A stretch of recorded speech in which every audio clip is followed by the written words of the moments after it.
And we are back with the Real Marc Bagwell, a wrestling docuseries with good old cousin Jerry Hood. Jerry, how you doing, buddy? Yo, I'm doing well, thanks. What's up? What's up? Doing great. You know, we got Mark flexing in the background in the silhouette shirt and the top hat. So we're all set to go. And we got a real barn burner of a topic today we got to cover because I've talked to Mark about this before. And, Buff is very centric on his championships that he won as a tag team with all the various partners, 5 different partners. But he has a long list of partners that he actually wrestled with.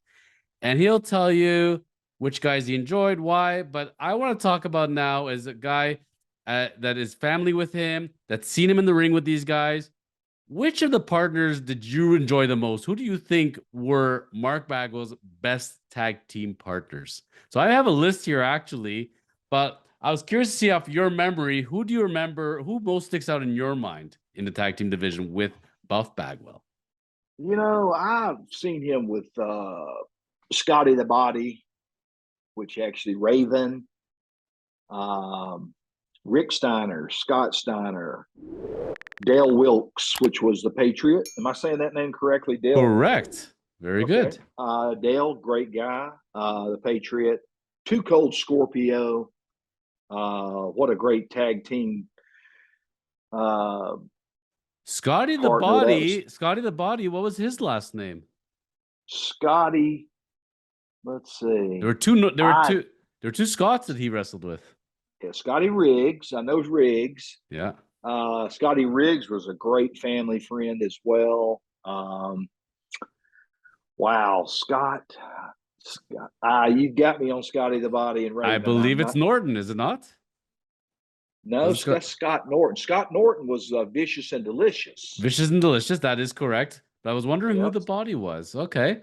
We'll Well, have to look that one up. we'll have to look it I up. apologize for not knowing. By the way, is that a picture of me back on the mantle there? I see a photograph. Is that me? That's your body with Buff Bagwell's face. Absolutely. Yes.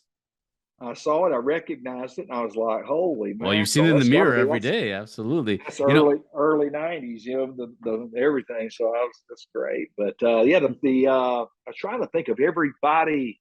There are so many you're going to be able to pull out. I've seen Who so are many your favorite? But who are your favorite? Which tag teams with Mark did you enjoy the most? Which were the combos that really stick out to you? Like, man, I love that tag team. Like they were the bomb. Wow, you get me in trouble. You're going to get me in trouble I with a get lot everybody of in trouble. people. That's my job.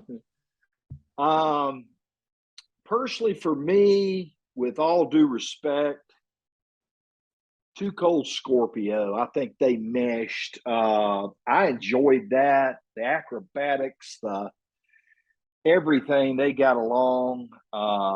It just worked. With or without their mascot.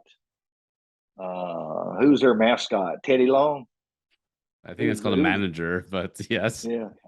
I say mascot, and I'm old, like I say, I'm real old, but yeah, their manager, I like that. Then I'm torn between Scotty Riggs and American Males. When you see I'm them torn. coming, better run for cover. Girls, you don't need a weekend lover. That American was males. that was good. Mark brought Scotty. I think pretty much hand picked Scotty for that.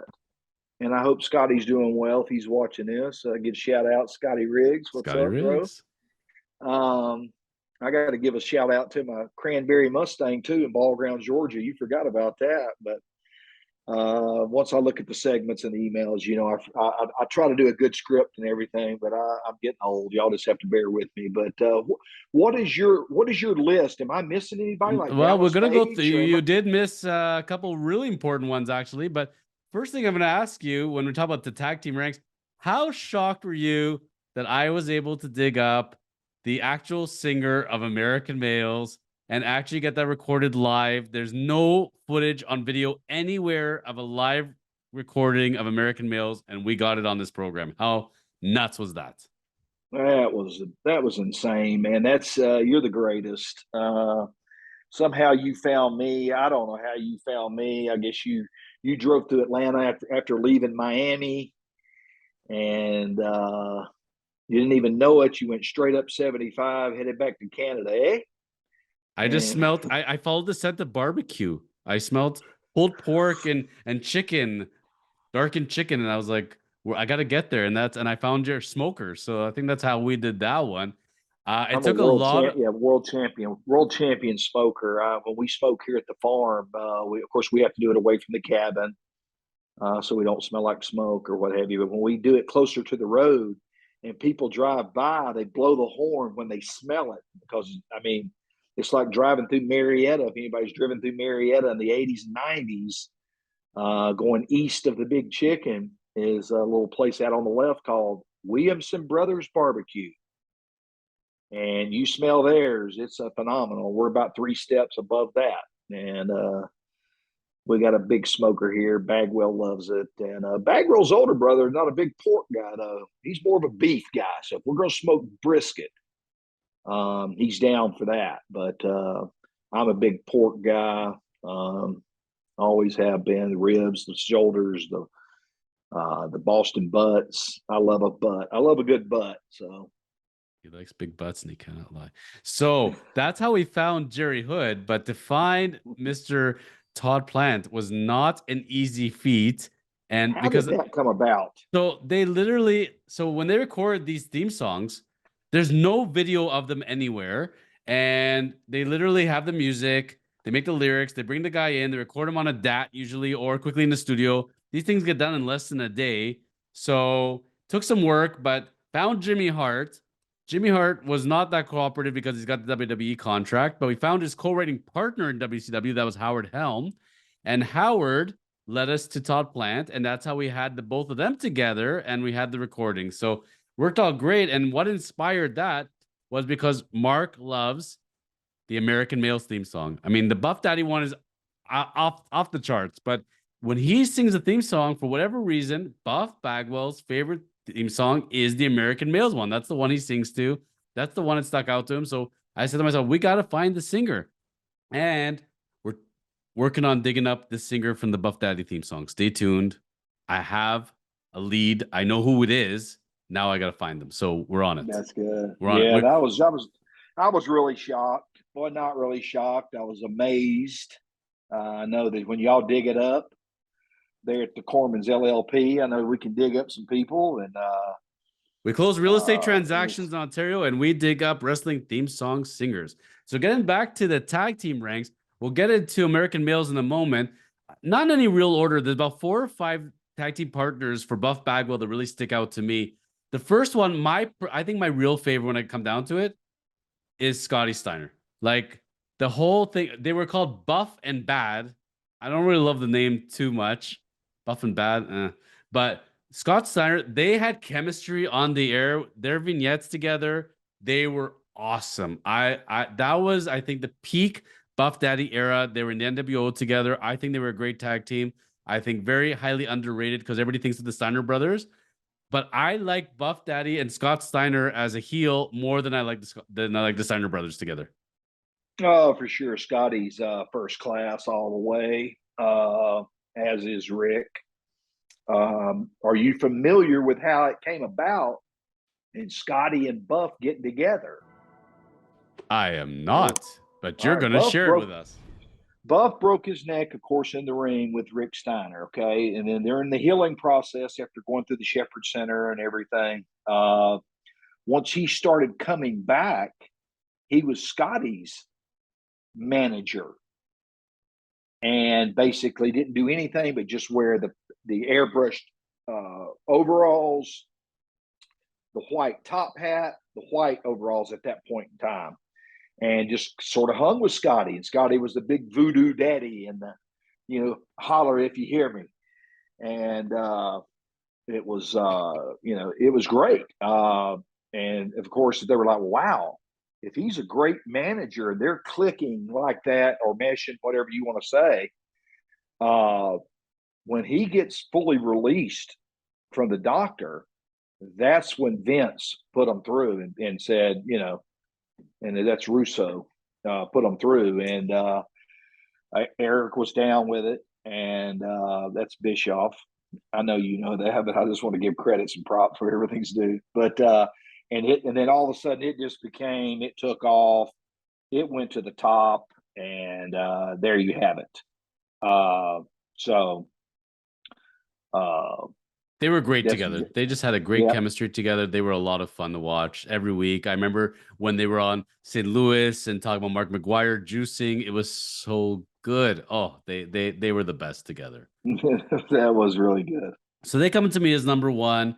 Number two, I think just because of the American Males theme song and their promo video as a tag team, Scotty Riggs, good guy, but I think Buff really carried that tag team in my opinion. I think that was pretty evident. So I gotta put it just because I like the whole American Males part of it, but they don't reach the top for me. The next two guys I'm kind of stuck with because I think they could have done more with it. I think these two next partners, if they really had put some energy and thought into the storylines with it, I think they could have done a lot more. Number one, from those ends, which is now number three, Shane Douglas, the franchise. That's good. Shane, right? Shane Douglas and Buff Bagwell together. I like that combo. I've gone back and watched a couple of tapes on that. I think they were great together. I think it just, unfortunately, was not great timing, and they just could have done a lot together. I love Shane Douglas on the mic. I love him as a wrestler. I think they're just a great combo together. Yeah, no doubt. Shane was a great guy. I never, just from hearing Buff talk about it, Shane being a great guy, great partner. I never was fortunate enough to meet Shane. I met everybody. I mean, there's one that I didn't realize, but never really, never did get to meet him or whatever. But they could. Is Shane the one that would chew bubble gum and carry the towel and he spit the bubble gum in the air and hit it with his hand into the That's crowd? Mr. Perfect. Come on, Jerry. Oh, You're embarrassing us both. The views expressed by Jerry Hood did not reflect those of the real Marc Bagwell or the Chosen Lawyer. I'm gonna double check that. I'm gonna double check that. You need to go back and watch some tapes on Shane Douglas. They have a similar look, but they're very, very different. All right. The other guy that you missed is one of the biggest stars ever in wrestling, actually. And this was in the tail end of his career. And the tag team was called Totally Buffed. He was the narcissist, Lex Luger. Oh, wow. Wow. That was good. Yeah, Lex is first class. Wow. Yeah. Unbelievable. The physique there. Lex was a great guy. Had some unfortunate things happen that in his life there, and God bless him. He's turned his life around. He's given it to the Lord, and Lex was great. He in the ring, outside the ring, first class. Mark loved him. He loves Mark to this day. They pretty much stay in touch with each other, and Mark is always look. I feel like this, and I don't mean to step on Mark or speak for him, but I feel like he's always respected Lex, even when they used to compete with dressing and who could dress the best and to the T. And I feel like Lex and Sting brought Mark under their wings, if you will, and just basically showed you got to have somebody show you the way everywhere you go. It's something new like that, and he had to look. Buff had to look. He had the build, of course. He knew how to wrestle, but it's like in baseball. You can be the greatest infielder in the world and never make it in the pros because you couldn't hit or you didn't get that right timing or you didn't get – it's got to all fall together at the same time. And I think with, of course, Dusty Rhodes, God rest his soul, and Lex Luger, and I may be missing a few, and I apologize, but Lex Luger for sure, and Sting. Wow. I mean, it really, really did. That was big. Did you know we left this one out? Buff tag team with Sting. He was his partner of Sting's in the very beginning. Maybe the first match ever to air on TV at WCW. That's going to be a big question. That's going to be a big question for Mark. He doesn't forget anything. I owe Mark 39 cents from the Wendy's that we talked about that one time. He bought the second time. And he every now and then he'll say, "Hey, look, that 39 cents, back in 1993." Not really, but that's worth $30 now, by the way. The 30 Woo! nonsense. But the 30, I mean, his He teamed with memory. Sting. Yes. Why do you think And that didn't go much farther? I think that was an introduction thing for Dusty. Yeah. I think Dusty basically was like, hey, I can put him out here as Marcus Alexander Bagwell and nobody gonna know. Or I can put him out here with Sting and Marcus Alexander Bagwell versus whoever. And it just turned out to like, wow, who's the new pretty boy? And then the success from there speaks for itself. And when did he team with Raven out of all people? He was just inducted into the Impact Hall of Fame, but he was actually with Raven as well for a period. I'm not aware of that. Did Raven ever make it to the NWO? He Wasn't he like an may. outsider, that outsider type with that Raven? And I want to say, I I don't know know. everybody was in the NWO at one point. I don't think Raven was. He may have maybe sold some T-shirts in the stands during the NWO era, but I don't recall him being in the NWO. But very, very possible. What I will tell people is, if you're very fascinated, go see the contrast story of watching a Marcus Alexander Bagwell match back in the Too Cold Scorpio days, with the Patriot, and then go watch Buff Bagwell with Scott Steiner. Go watch Buff Bagwell with Lex Luger. It's almost like it's not even the same person. Not just the physique. He always had a good physique, but he acts like a different person. It looked like a totally different person. And getting to know him and Mark as I have over this time, I really think the Marcus Alexander Bagwell persona, that was a character he was playing. Like, they had him in as a baby face. I think he played it really well, but that's not him. No, Not definitely even not. close. You hit it dead on the head. Not even close. But he played the role. He played the role they asked him to do, and like I say, phenomenal. Did a phenomenal job at it. I I feel anyway. So I'm a little Not bit knowing biased, but him, I always thought he was Marcus Alexander Bagwell, and wow, he's playing his Buff Bagwell character pretty well. No, he is Buff Bagwell. That is his real persona. oh, no doubt. And it's been like that for a long time. I wish we'd have came up with that name for him when he was 4 or 5 years old because it didn't Perfect. matter. We jumped off the roof at the Bagwell Mansion into a swimming pool off, 2 stories and just anything. He didn't care. He was you couldn't hurt him physically.